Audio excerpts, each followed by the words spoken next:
It's 3:35 p.m., the 4th of November 2024. In the South China Sea, the destroyer USS Rafael Peralta jolts to full alert. Alarms hammer through metal decks. Sailors sprint to battle stations. On radar, two fast blips surge in supersonic, closing fast. Outside, the horizon flashes white as Chinese YJ-12 missiles break the clouds. The sea shudders with their shockwaves. Inside the Combat Information Center, voices overlap, Aegis freeze, sensors glitching. For 20 seconds, the ship is naked against a kill strike racing in at Mach 3. Then a bark cuts through the noise. MWD Jax, the ship's military working dog, senses something no radar sees. Bulkheads creak as the ship heels hard. Jax growls, claws scraping deck plates, nose pressed to steel like it's humming low. Wrong. Alive. That's infrasound. A tech blurts. Something's jamming optics. The captain snaps. Cycle Aegis manual reboot now. Lights dim. Crew brace as the missiles close. 10 miles, then 9. Jax barks again, sharper. Urgent, pointing them at the only thing still working. Their timing. The South China Sea millions of square miles. Yet every ship here feels watched. Beneath the calm surface, submarines stalk trade routes that feed entire nations. For the crew of USS Rafael Peralta, this stretch of blue water isn't just a map zone, it's a line of credibility. If they flinch, if one missile slips through, it's not just metal lost. It's faith, allies, and deterrence shattered. Cargo convoys depend on them. Families back home never see it, but every can of food, every gallon of fuel, crosses seas like this one. A Chinese Type 52D destroyer lurks beyond radar range, testing America's promise to defend open waters. Its twin YJ-12 Amperes missiles can reach twice the speed of sound and carry enough explosive power to tear a destroyer in half. Inside the Combat Information Center, officers trade clipped orders. One screen shows system logs rebooting, another flashes contact distance. The dog's reaction wasn't superstition, it was survival. The crew realizes the enemy's missiles are using low-frequency interference to blind their optical sensors.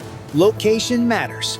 The ship rides 110 nautical miles northwest of the Spratlys, where claims overlap like broken glass. Weather is clear, sea state 3. Perfect for missiles, brutal for mistakes. The Aegis reboot ticks upward percent by percent. SM-2 are ready. Phalanx stands by. A single wrong call invites a funeral at sea. The captain's voice steadies the chaos. We hold the line, always. For the next 20 minutes, that line is the difference between a safe convoy and a shattered ocean. Out there, two nations stare each other down through radar beams and heat trails. If you were in this fight standing on that deck, would you trust the system or the instinct that barked first? Comment 1 for the machine, or 9 for Jax. 3:42 p.m. The reboot completes. Aegis wakes with a digital roar screens flare green, the radar hums back to life. Target reacquired, a petty officer shouts. 2 incoming signatures. Mach 3.2, altitude dropping fast. The captain gives no speech, no hesitation. Engage. SM-2. Launch hatches snap open. Twin streaks of fire punch skyward, curling white smoke across the deck. The first pair of SM-2 Standard missiles arcs high, guided by radar beams slicing the humid air. In 10 seconds, they'll decide whether everyone here gets to breathe again. The Combat Information Center is a storm of voices. Track solid. Missile 1 guiding. Missile 2 stable. The ship's hull vibrates. As the Aegis system feeds, target corrections. Its computers fighting interference, like a boxer swinging blindfolded. The Chinese YJ-12 Amperes warheads dive lower, skipping the wavetops at nearly 2,000 meters per second. The first intercept flashes a blinding bloom at 10 nautical miles. Cheers rise, but no one relaxes. Second inbound bearing 085, a radar tech calls. The crew shifts fire control. The second SM-2 slews mid-flight, its radar head locking onto the next target. Then a tremor runs through the deck, Jax barking again, louder than alarms. The captain glances down. He senses the second one. Someone murmurs. The captain's jaw tightens. Then trust him. Seconds drag. On the tactical display, two icons merge, then vanish in a burst of static. Outside, the night horizon flickers orange. The crew stares, silent. Did they hit? A few seconds later, shockwaves roll across the hull. "Splash 2!" someone yells. Both missiles gone. Applause breaks for half a breath, then dies. The ship's lights dim again. Faint oscillation in every monitor. Elf interference still present, the engineer warns. "It's not over." The captain nods, staring at the horizon where smoke fades into dusk. "They tested us once," he mutters. "They'll come again." Air calms only for a beat. The phalanx barrels begin to spin, motors whining. Deck crews strap in, tasting cordite and salt. Radio nets crackle, with Allied call signs checking in proof this fight is larger than one ship. And out on the deck, MWD Jack stands by the railing, eyes locked eastward, tail still, ears twitching like he knows the sea isn't done yet. 3:47 p.m. The smoke hasn't cleared when new contacts appear faint, fast, and erratic. Multiple low-altitude tracks, the sensor chief yells. The tension spikes again. Somewhere over the waves, a second Type 52D destroyer has joined the fight, launching smaller drones ahead of the next missile volley. All stations prepare for close defense. USS Rafael Peralta rolls hard to port, hull slicing through gray water. The Phalanx CIWS spins faster, barrels glowing. Sparks burst from the bow as 20mm rounds carve silver arcs across the mist. Each second of fire burns through hundreds of shells, yet radar still chirps, targets remain. Drone swarm incoming, 5 miles in closing. The system can't lock them all. The captain divides control, handing side turrets to manual crews. Left battery, free fire. Tracers slash the horizon, cutting down dots that flash and vanish. Inside, heat and metal scream. The ship trembles under its own recoil. Jax paces behind the captain, barking at intervals almost in rhythm with radar pulses. "He feels their signal," mutters a tech. At 4 miles, the drones dive under radar. "Phalanx, Sector 2!" The gunners swing and unleash a storm. Shells spill like rain, explosions pepper the sea, plumes rising higher than the mast. 2 contacts gone, but a few still closing. 3 left, bearing 090. The captain's tone sharpens. "If they breach 2 miles, we jam manually. Numbers fall 2 miles, 1.8. One drone detonates mid-air, another shredded by phalanx fire. The last vanishes into spray hit. Maybe, maybe not." Silence follows, just waves and hissing steel. Damage control checks in. Light shrapnel scarring the bow, no casualties. Loaders slap fresh belts into the phalanx, re-smoking off hot links. Aegis filters ghost returns, the picture tightening.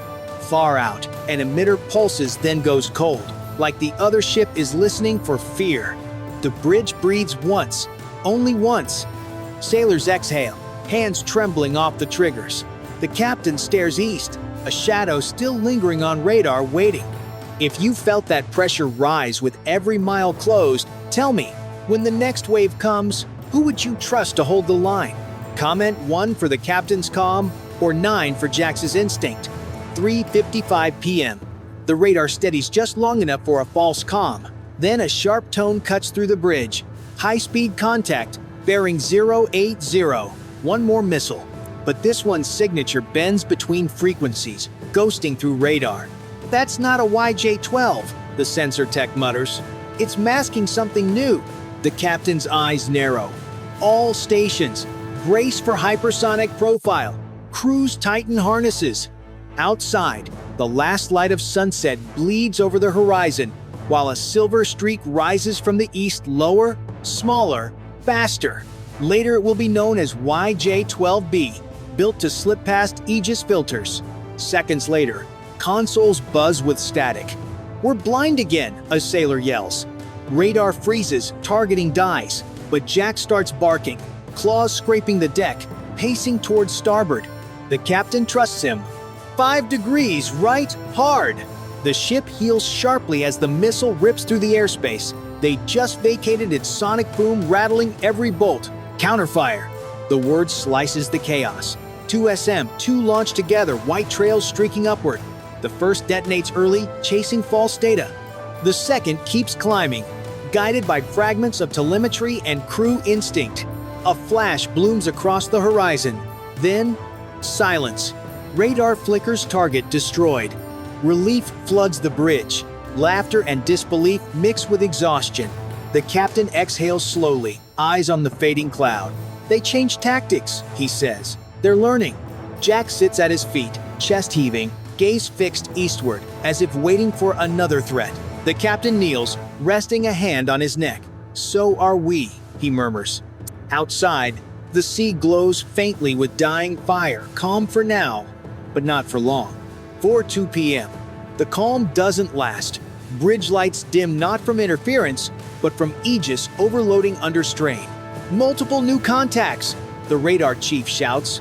The screen fills 6 inbound tracks, mixed altitudes, converging fast. A coordinated strike. The captain's tone hardens. All hands battle stations. USS Rafael Peralta turns into the wind, bow slicing through rising waves. Phalanx guns spin. SM-2 tubes reload. No hesitation. Now only rhythm and instinct. 6 targets confirmed, the fire control officer calls. Impact in 80 seconds. Engage sequence Delta. 2 missiles launch, then 2 more. The ship shakes as shockwaves roll outward. Distant flash, 2 kills. CIWS online. The phalanx opens up, spitting fire at 4,500 rounds per minute. Tracers streak white through dusk. Fragments rain over the sea. One drone spirals down in flames, another vanishes in smoke. Still, the next wave punches through fast, tight, relentless. Brace! The first missile slams into the water off portside, throwing a wall of spray. A second explodes midair under phalanx bursts. 2 remain. Hold course, the captain orders. Let Aegis finish it. Inside, sparks leap from consoles. Tracking lost. Manual override. Fingers fly. Screens flicker red to green. Lock restored SM-2 away. Twin plumes streak upward. One intercepts dead-on detonation, bright as lightning. The other clips its target, scattering molten debris across the waves. The captain exhales. Cease fire! The ocean glows with drifting embers. 6 threats gone, the ship intact. Yet everyone feels it, they survived by seconds. Jack sits near the bridge window, eyes reflecting flame. The captain kneels, resting a hand on his back. You heard it before, the system did. A quiet chuckle ripples through the room, half relief, half awe. Damage control reports. Light bow scarring, scorched paint, a cracked antenna sealed. Crews cool phalanx barrels with seawater mist. Medics hand out water, shaking off the ring in their ears. The deck smells of cordite and salt. Outside, the sea settles into dark, calm horizon, flickering gold piece hanging by a thread. Beyond that line, another firing key waits for a thumb. Inside, sailors reset panels and whisper the same vow. Ready to fight, ready to win. 4:25 p.m. The sea is quiet again, but the silence feels earned. Smoke drifts low across the water, mixing with mist and the faint smell of burnt propellant. USS Rafael Peralta moves at half speed, her deck scarred, antennas blackened, but still cutting through the gray swells. In the Combat Information Center, exhausted sailors slouch in their seats, faces pale under the glow of monitors. Systems hum back to life line by line. All weapons green, the officer reports softly. No further contacts. For a moment, nobody cheers. They just breathe. The captain leans over the chart table, tracing the route home. Send word to Fleet Command. Engagement complete, no losses. His tone is calm, almost disbelief. Around him, crew exchange quiet nods, tiny, private victories that come only after surviving something no training can prepare you for. Jax lies near the doorway, paws twitching in restless sleep. Someone drapes a flag patch over his harness. A few sailors smile, superstition now turned legend. They know the reports will say, Aegis recovered, system re-engaged, but they'll remember the bark that saved the ship. Outside, wreckage bobs in the waves' shattered fins, burning fragments of missiles that never reached their mark. A drone camera tilts upward, catching the destroyer cutting across the orange sea, lone and unbroken. Strategists will later call it the Jax incident. a case study in instinct and human trust inside a machine war. The U.S. Navy will upgrade its low-frequency filters, tighten its protocols, but for the crew of Rafael Peralta, the lesson is simpler. Technology wins battles, but instinct keeps you alive. The captain stands by the bridge window, whispering to himself, "Next time, they'll come smarter, so will we." The camera lingers on the fading horizon, calm now, but full of promises and warnings. If you believe this balance between man, machine, and instinct decides the wars of tomorrow, prove it. Comment 1 for the power of tech, or 9 for the courage of instinct. And stay tuned. The next story might start with what waits just beyond that line.